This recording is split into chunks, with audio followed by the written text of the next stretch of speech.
Hey guys, welcome back to Ben & Brewing's channel. Today's video we're doing a review of the Erick Hill EPH01. This is a pH meter that you can use to check your mash pH while you're brewing.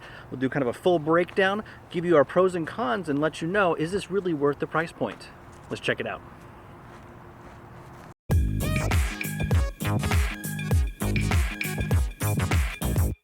Today we're looking at the Erick Hill EPH01 pH meter. This is the pen style pH meter that you can use in brewing or other applications. Now Erick Hill did send us this unit at no cost for us to review. They have not seen our video prior to posting, so our opinions are our own. We're going to talk about some of the benefits and possibly some of the drawbacks of this particular unit. There will be a link in the description below to an affiliate link should you choose to purchase it. Let's dive into it. So currently this pH meter is $59 on Amazon. There should be a $12 off coupon code, which brings the price to $47, which isn't too bad for a pH meter of this kind of style or configuration. There are less expensive options out there for around I've seen between $8 and like $30, but you get what you pay for, and sometimes those can be a little bit less accurate. Speaking of accuracy, most pen style pH meters are not going to be terribly accurate. You get what you pay for. If you're going for a bench top, more of a lab grade, you could spend several $100s, which some brewers do and some brewers use. Now, for our uses and for most brewers, the pen style gets you where you need to be when measuring your mash pH, and so it's not really a problem. All right, let's do a breakdown of what comes with the pH meter itself. So obviously you get the meter, and we'll talk about its specs in just a minute.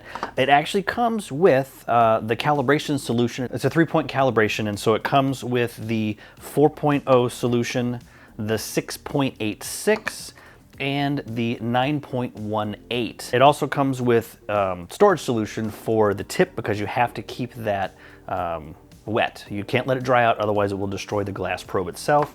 And it comes with a pretty nifty box too that actually has foam to protect your pH meter and spots for everything to be held all together in kind of a nice package. And I haven't seen a lot of pH meters in this price range that incorporate all of that. Let's talk about some of the specs. So the pH meter, the probe itself has a pH range of 0 to 14, which is kind of the full gambit, the full spectrum, with a resolution of 0.01 on the pH scale. As far as accuracy, it's plus or minus 0.1. So relatively accurate and pretty much on par with every other pH meter that you can see out on the market. This is nice because it does have ATC, that's auto temperature compensation, that goes up to 140 degrees on the hot end, which is nice because when you're taking your sample of wort, you do have to let it cool, but not that long. And in the days that I was using it and testing it in our brew days, I would take a sample enough to cover the tip of the probe, and I would let it cool for maybe 5 minutes, and then I could easily test it. On the low end, it does go down to 32 degrees, which doesn't really impact us because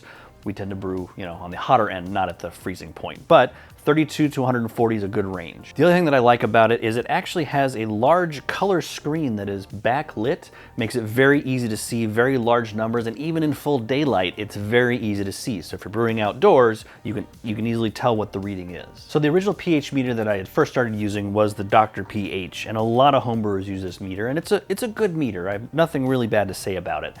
As far as how it compares to the Erick Hill version, Erick Hill's a little bit larger. There's actually a reason for that, and I'll explain why it's actually a good thing. So some of the challenges I had with the Dr. pH is that it takes those coin cell batteries, which you can get them, but if they happen to die and you don't typically stock those, which I know I don't, then you have to either special order or make a special run to the store to get the batteries for it. So that was kind of a pain. The other thing I didn't like is the calibration of it. It is a 3-point calibration similar to the Erick Hill, but it requires a lot of button pushing to tell it you're in the solution, check it. Okay, you're in the new solution, okay, check it. You're in the new solution, okay, check it. Which, as silly as that sounds, it made calibrating it kind of a pain. Again, which sounds silly because it sounds so simple, but I ended up not using it as much because the calibration was a little bit cumbersome, probably similar to how it is on a lot of pH meters. The benefit with the Erick Hill is it is a 1-button calibration. You tell it to calibrate and it automatically guides you through all of the steps. The other issue I had with the Dr. pH is that it doesn't come with the calibration solution or a case for that matter. So what I ended up doing is buying those little powdered packs of the 3 points that you calibrate with, mixing that into a specific quantity of water, and that became my calibration solution. Now, the issue that I had with that is that it was really only good for the brew day. If I was brewing once a month, twice a month, the solids would precipitate out of the calibration solution. I wasn't sure how accurate it was, and so again, it was a pain to calibrate. The fact that this comes with its own calibration solution to calibrate, and I talked to the manufacturer, they said this is good for a year after you open it, makes this very easy to calibrate. Now, there's a bit of a price difference, of course. When I bought the Dr. pH meter, it was only about $30. And I was happy with what it gave me, considering it was only $30. It was a decent pH meter. This obviously is a little bit higher of a price point, but with what it comes with, I think it actually may be worth the additional cost.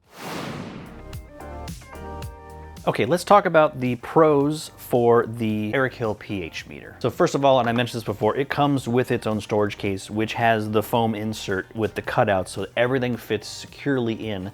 The case itself clicks nicely closed, doesn't feel like it's gonna break or snap off, and it's actually pretty sturdy. So you know once it's in here with all of the equipment, it's going to be safe from banging around and things. Now obviously you don't want to do that because this is a sensitive scientific instrument, but it has got some good cushion in that it will protect it. The other pro is that it does come with its own calibration solution, which as I said before is good for a year after opening it. The other nice thing with the solution that comes for the calibration, when you take the lid off of the bottle, the pH meter, the entire tip actually sits right into the bottle and you can let it stand there while it's doing its calibration. So you don't have to pour it into another vessel or change anything. You take the lid off, you put it in, and you read it through the 3-point calibration, which is actually kind of handy and very cool. Speaking of calibration, it is a 1-button calibration. You tell it I'm calibrating and it tells you put it in the solution, the first one, the 4.0, right? You put it in there and it takes some time. It calibrates. When it's done, it flashes and says it's done. You immediately take it out, you rinse it, you put it in the next calibration solution. It immediately knows it and it starts to self-calibrate it and does it through the 3rd one as well, which is kind of nice and makes it kind of idiot-proof. You don't have to worry about, did I hit the button, did I not? It guides you through each step. The big thing for me that I really like about it, and this is part of the reason why it's a little bit larger than the Dr. pH, it runs off of 2 AAA batteries, which are included, and the case even has a spot for you to put 2 more in there as a backup in case you're out brewing somewhere, you have extra batteries. The ability to replace them that easily is, I think, kind of a game changer. It doesn't require anything special, which was one of my issues with the Dr. pH. It has those specialized coin cell batteries. And then finally, I love the full color screen. I guess I shouldn't call it full color. There's really only 2 colors on there. But the contrast between the colors makes it super easy to read. Even in bright daylight, it has enough backlight on it so that you can really see the screen. It makes it very easy to read with large numbers. Even tells you what your sample's temperature is.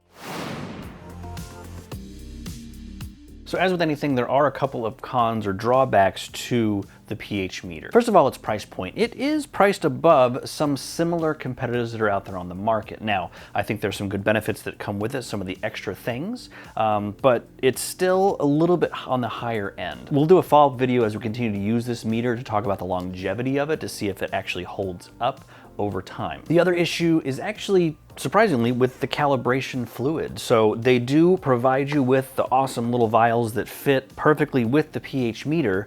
However, they don't sell refills of the calibration fluid, which I thought was kind of odd. Now, you can buy calibration fluid in the packet form, which, as I mentioned before, is a pain to get to dissolve, and sometimes it precipitates out and then you're not sure if the pH is correct.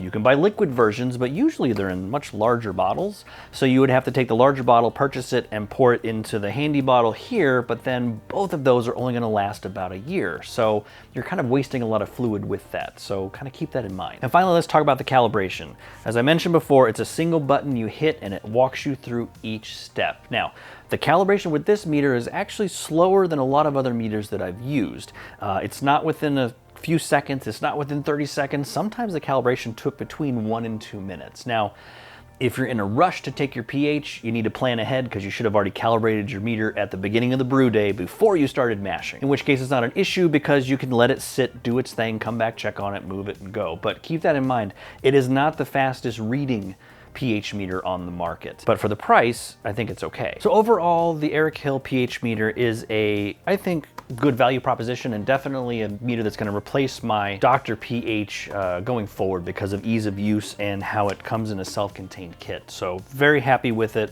Again, we'll do a follow-up video to let you know how it does long term over the next couple of months and hopefully years if it lasts that long. Catch you later, my friends.